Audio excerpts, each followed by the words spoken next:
नमस्ते बच्चों, कैसे हैं आप सभी। देखो बच्चों, हम चैप्टर 7 कर रहे थे और इसकी विविध यहाँ पर हमने क्वेश्चन 14 तक कंप्लीट कर लिया। आज हम क्वेश्चन 15वें से चालू कर रहे हैं, जिसके दो पार्ट हैं, ए और बी। 15 का एक क्वेश्चन है y बराबर e की पावर ax sin bx, और जो सिद्ध करना है वो d square y upon d x square minus 2a dy upon d x plus a square plus b square y बराबर 0, यानी हमें इसको दो बार अवकलज करना होगा। तो हम स्टार्ट करते हैं, यानी differential with respect to x। पहले y का किया dy अपॉन dx। अब देखो यहाँ पर u इंटू वी लगाएंगे, मैंने इसको नंबर 1 दिया है। u इंटू वी लगाया तो पहले e का किया तो a इंटू ई की power ax sine bx as it is, plus अब e की पावर ax को एज इट इज छोड़ दिया, साइन का किया तो b इंटू कॉस bx। अब आप गौर से देखें dy अपॉन dx, a ये जो वैल्यू है समीकरण 1 में इसकी वैल्यू y है, b e की पावर ax cos bx।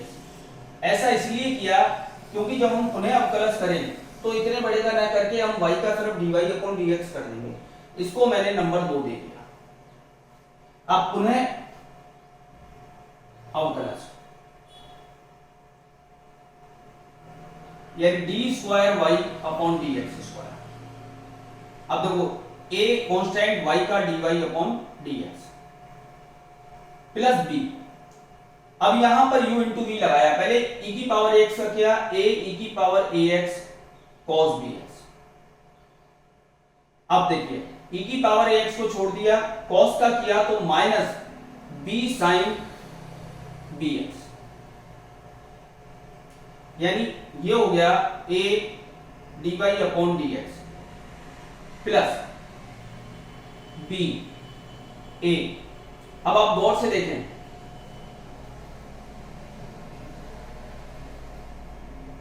यहां से चलिए मैं इसको लिख देता हूं, ब्रैकेट को नहीं खोलता, a b e की power ax cos bx, b से मल्टीप्लाई किया तो माइनस b स्क्वायर e की पावर ax sin bx। अब समीकरण 1 व 2 से a dy अपॉन dx।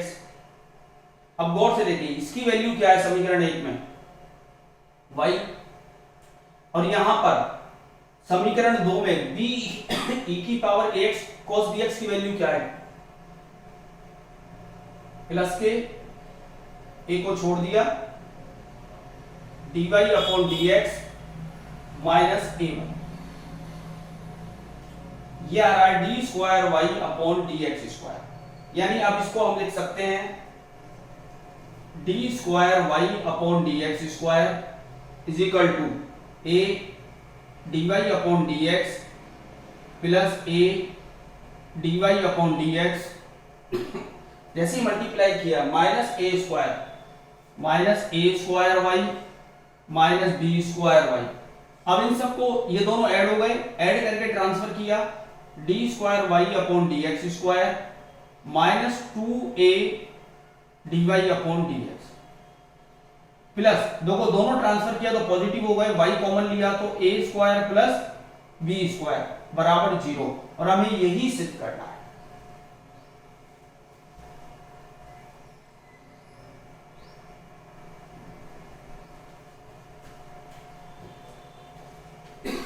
ठीक है बच्चों, ये अच्छा सवाल है एग्जाम के पॉइंट ऑफ व्यू से, इसलिए इसको ध्यान से समझ लें। अब मैं आपको बी पार्ट करा रहा हूं। बी पार्ट जो दे रखा है,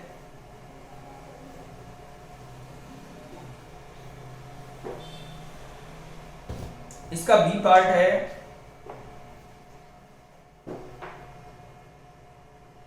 y is equal to sine inverse x upon under root 1 minus x square, और जो सिद्ध करना है 1 minus x square y 2 is equal to 3a y1 minus y is equal to 0। बेटा ये दो बार माइनस आ गया, इसका मतलब इसमें मिसप्रिंट है, आप इसको माइनस कर दो और इसको x कर दो। क्वेश्चन को अपने को सही कर लेना, क्योंकि आपकी बुक में मिसप्रिंट है।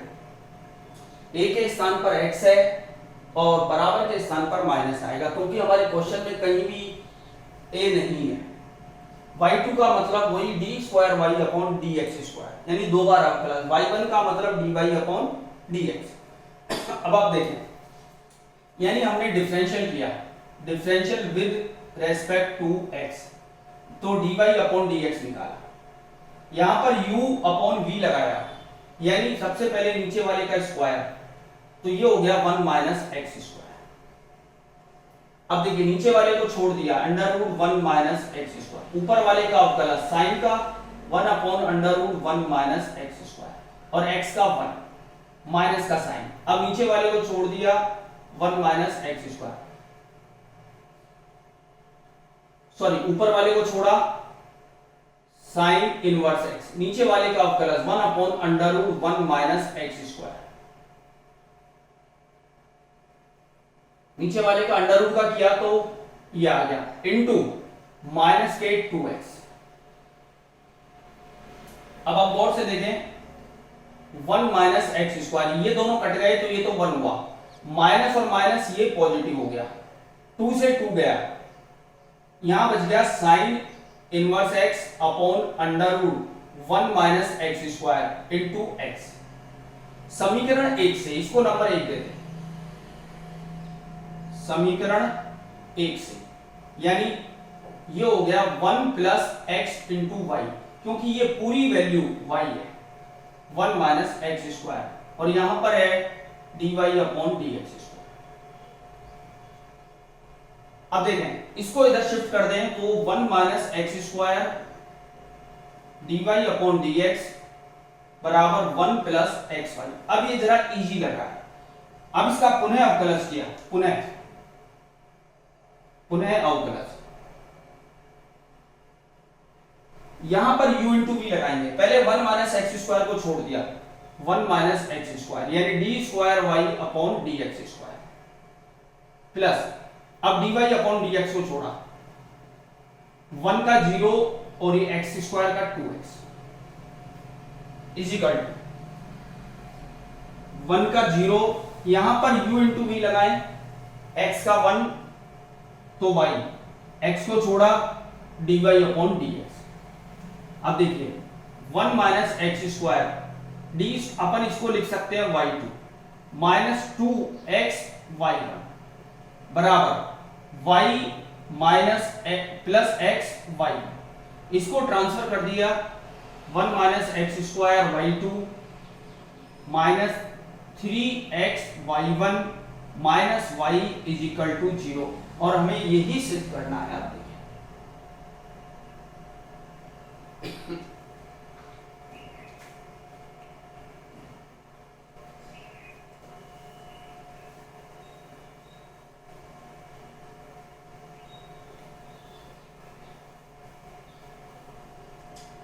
अब नेक्स्ट क्वेश्चन है क्वेश्चन नंबर 16, और ये कह रहा है निम्नलिखित फलनों के लिए रोल प्रमेय का सत्यापन कीजिए। क्वेश्चन नंबर 16 में भी दो पार्ट दे रखे हैं। पहला ए देते हैं fx is equal to x minus 2 की अंडर रूट एक्स, और इन्होंने कहा है x इज बिलोंग्स टू 0 से 2, जो अंतराल दे रखा है वो 0 से 2 दे रखा है। fx बराबर x माइनस 2। सबसे पहले अगर अपन सिंपल वे में लिखे तो fx बराबर क्या आ रहा है, यानी इसको इससे मल्टीप्लाई किया तो x into under root x minus 2 under root x, या मैं इसको ये भी लिख सकता हूं x की पावर 3/2 माइनस 2x की पावर 1/2। देखो रोल प्रमेय के लिए हमें तीन बातों को प्रूव करना होता है कि दिया हुआ फलन दिए हुए अंतराल में सतत है, अवकलनीय है।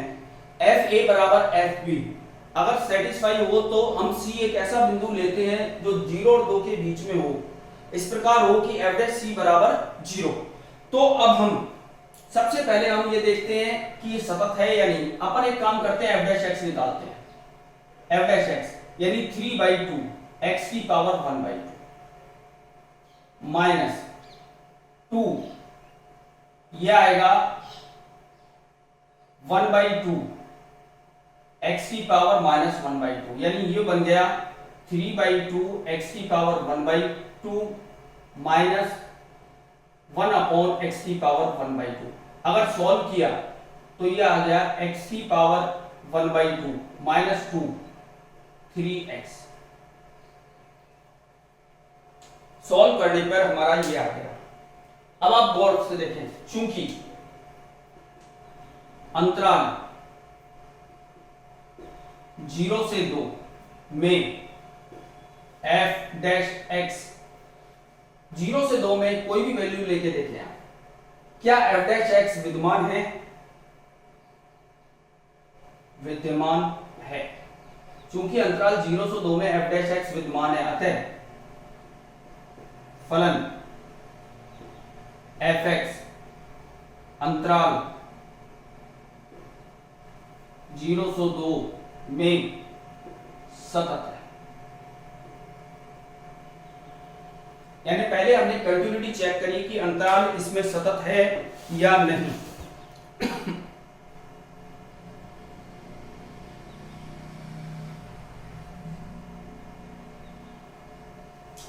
अब सतत है तथा अवकलनीय है, ये भी देख लीजिए आप। विद्यमान है तो सतत है तो अवकलनीय भी होगा, क्योंकि सीधी सी बात है, अगर ये हमने f डैश x निकाला तो अवकलनीय है, अगर अवकलनीय है तो सतत भी लिख दिया हमने, अवकलनीय। अब हम चेक करें f0, f0 पे मान आ रहा है 0, f0 चेक किया, f0 पे मान आया 0। अब हम चेक करें f2, यानी 2 माइनस 2 अंडर रूट 2, ये भी 0 आ गया। अब चूंकि f0 बराबर f2, अब आप गौर से देखिए तीनों कंडीशन सतत भी है, अवकलनीय भी है, fa बराबर fb, अतः एक बिंदु C इस प्रकार होगा कि वो 0 2 में इस प्रकार f डैश c बराबर 0। अब f डैश x हमने निकाल लिया तो f डैश c यानी कि हो गया 3c माइनस 2 अपॉन 2 इंटू सी की पावर 1/2 बराबर 0। अब देखो यानी 3c माइनस 2 बराबर 0, तो c की वैल्यू आई 2/3। अब आप गौर से देखें 2/3 बिलोंग्स टू 0 से 2 के बीच में है क्या नहीं? 0 से 2 के बीच में है, अतः रोल प्रमेय संतुष्ट होती है।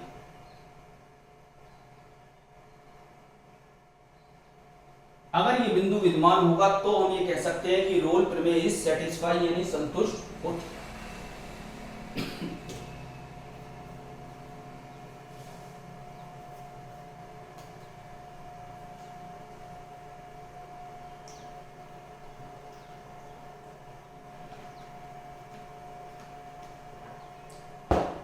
अब हम देखें इसका बी पार्ट।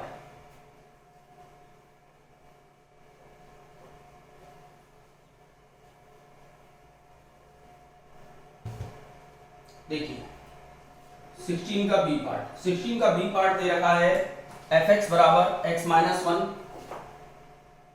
fx बराबर x माइनस 1, x माइनस 3, और जो अंतराल दिया हुआ है बंद अंतराल दे रखा है 1 से 3।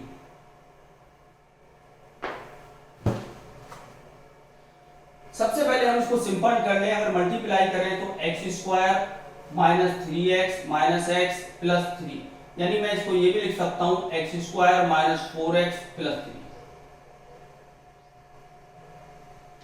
अब रोल प्रमेय के लिए हमें वही 3 बातें प्रूव करनी है। पहले तो सतत होना चाहिए, अवकलनीय होना चाहिए, fa बराबर fb। तो देखिए चूंकि fx एक बहुपदीय फलन है, बहुपदीय फलन है, और हम ये जानते हैं कि बहुपदीय फलन सर्वत्र सतत होते हैं, अतः fx अंतराल 1 से 3 में सतत है। बहुपदीय फलन है तो ये सतत होगा। अब देखें f डैश x यानी कि 2x माइनस 4 यानी x इज बिलोंग्स टू 1 से 3, 1 से 3 कोई भी मान लेके देखें। f डैश x विद्यमान है अतः fx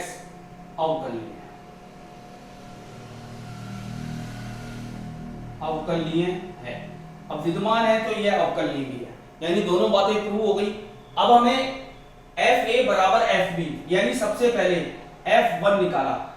f1 निकालने का मतलब 1 गए 0, f3 निकाला, f3 का मान भी 0 यानी f1 बराबर f3, क्योंकि f1 is equal to f3, ये दोनों बराबर हो गए। इसलिए देयर एग्जिस्ट c, एक बिंदु c इस प्रकार होगा 1 और 3 के बीच में such that f dash c बराबर 0, कि उसका मान 0 आएगा। हम f डैश x ये रहा, इसलिए 2c माइनस 4 बराबर 0 यानी 2c बराबर 4 और c बराबर 4/2 यानी 2। अब आप गौर से देखिए, दो जो मान आ रहा है 1 और 3 के बीच में है या नहीं। हमने यही कहा था c एक बिंदु इस प्रकार होगा 1 और 3 के बीच में इस प्रकार होगा कि f डैश c बराबर 0 यानी 2c माइनस 4 बराबर 0, तो c का मान 2 आ गया। अतः रोल प्रमेय संतुष्ट होती है।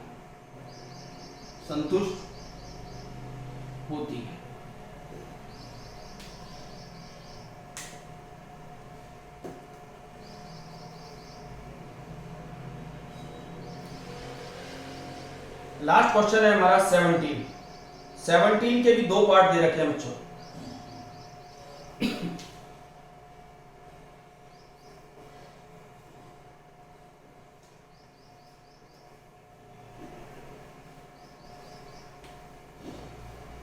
यस, क्वेश्चन नंबर 17 में दे रखा है fx बराबर 17 का a, fx बराबर x minus 1, x minus 2, x minus 3, x minus 1, x minus 2, x minus 3 और अंतराल दे रखा है x इज बिलोंग्स टू 0 से 4, x इज बिलोंग्स टू 0 से 4। सबसे पहले हम इसको मल्टीप्लाई करें, यानी x माइनस 1 इसको मल्टीप्लाई किया तो x square minus 5x plus 6। अब इसको इससे मल्टीप्लाई किया तो x cube minus 5x plus 6x minus x square plus 5x minus 6, यानी कुल मिला के हमारे पास आया x cube minus 6x square plus 11x minus 6। Solve करने के बाद जो हमारे पास समीकरण बनी वो ये बनी। अब देखें हम एक एक बात करें। फर्स्ट पॉइंट, चूंकि fx बहुपदीय फलन है और हमें मालूम है कि प्रत्येक बहुपदीय फलन अपने अंतराल में सतत होता है, अतः fx अंतराल 0 से 4 में सतत है। सेकंड पॉइंट, अब हमें अवकलनीयता सिद्ध करनी है। सबसे पहले हम f डैश x निकालें। f डैश x बराबर 3x square minus 12x plus 11। अब देखिए, for every x is belongs to 0 से 4 के बीच में, 0 से 4 के बीच में विद्यमान है या नहीं। 0 से 4 के बीच में, चूंकि f डैश x अंतराल 0 से 4 में विद्यमान है,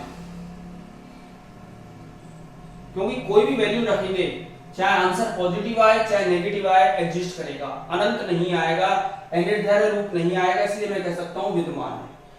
यानी दोनों बातें हो गई। थर्ड पॉइंट, एफ ए का मतलब 0, 0 रखते ही ये वैल्यू कितनी आ रही है, -1 इंटू -2 इंटू -3, यानी कि -6।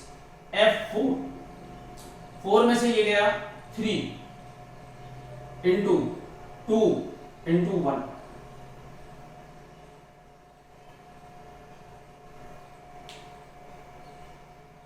बेटा इसमें जो हमें प्रूव करनी है वो हमें प्रूव करनी है लैग्रांज प्रमेय, तो तीसरे पॉइंट को निकालने की आवश्यकता नहीं है। अब हम देखें, there exist C belongs to, 0 से 4 में एक बिंदु इस प्रकार होगा सच दैट कि f' बराबर fb minus fa upon b minus a। अभी हमने fa भी निकाला था, 0 निकाला था, और f4 भी निकाला। 0 जो निकाला उसका मान आया -6, f4 जो निकाला उसका मान आया 5, क्योंकि हमें ये दोनों की जरूरत पड़ेगी। f' ये रहा, यानी अब हुआ इसलिए 3c square minus 12c plus 11 is equal to, अब देखो fb का मान 5 माइनस 6, b यानी 4 माइनस 0।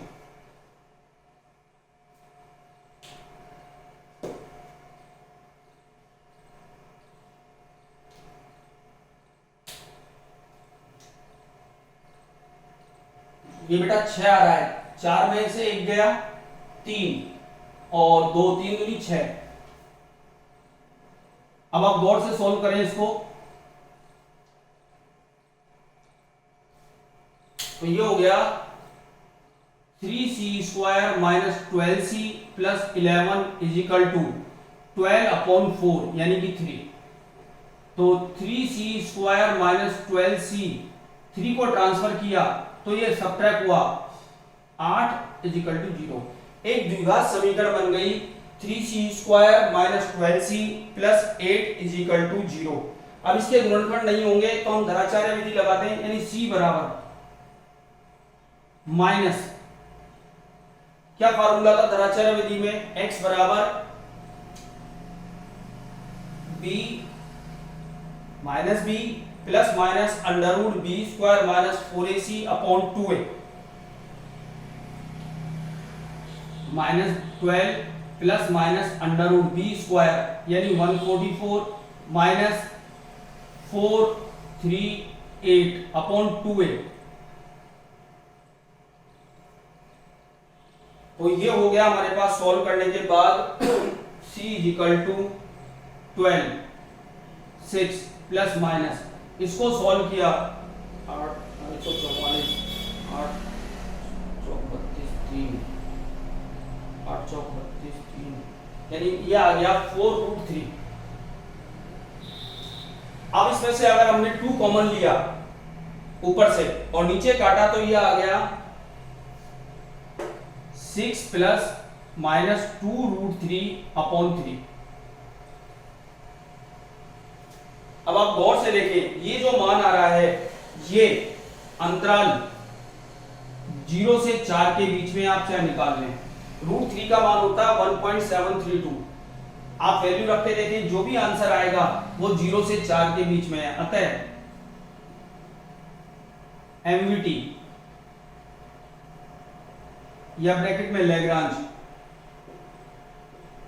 संतुष्ट होती है।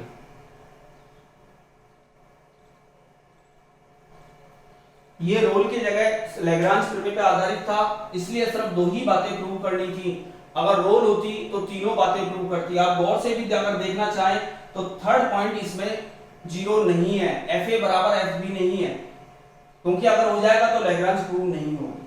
ठीक है, अब हमारा लास्ट क्वेश्चन बचा है 17 का बी।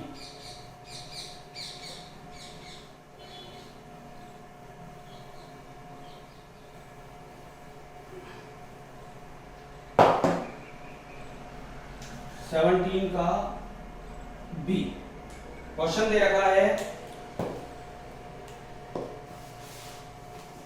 fx बराबर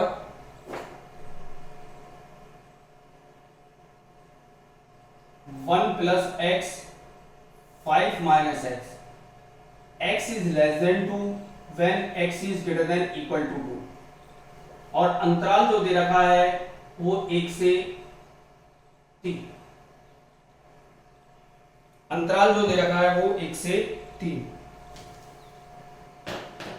अब देखिए बेटा, यहां पर फलन परिभाषित रूप में है 2 के ऊपर, यानी 2 से कम फलन कुछ और है, 2 से ज्यादा कुछ और है। हमें इसमें लैग्रांज प्रूव करना है, तो अवकलनीयता भी प्रूव करनी है, सतत भी प्रूव करना है। चलो हम देखते हैं। सबसे पहले हम अवकलनीयता करते हैं। x बराबर 2 पर अवकलनीयता, x बराबर 2 पर सबसे पहले हम अवकलनीयता चेक करते हैं। f2 का मान क्या आ रहा है? f2 का मान आ रहा है 5 माइनस 2 यानी 3। अब हम l f'2 निकालते हैं, यानी ये होगा limit h tends to 0 minus h, f2 minus h minus f2 बराबर limit h tends to 0 minus h, 2 से कम यानी ऊपर वाला 1 प्लस 2 माइनस h, और f2 की वैल्यू 3, यानी ये आ गया limit h tends to 0 3 minus h minus 3 upon minus h। अगर आप गौर से देखें तो ये वैल्यू 1 आ गई, ये वैल्यू 1 आ गई। अब हम राइट हैंड लिमिट चेक करते हैं। r f'2 limit h tends to 0 positive h f2 plus h minus f2, यानी limit h tends to 0, h 2 plus h जब लेंगे तो फलन आएगा ऊपर वाला, यानी 5 minus 2 plus h, 5 minus 2 plus h, और f2 की वैल्यू हमने निकाली है माइनस के 3, यानी ये हो गया 3 में से 5 गए 2 minus 2 minus h upon h। अब गौर से देखें आप, ये वैल्यू -1 आ गई। अवकलनीयता के लिए जरूरी है, चूंकि l f'2 not equal to r f'2, अतः अवकलनीय नहीं है।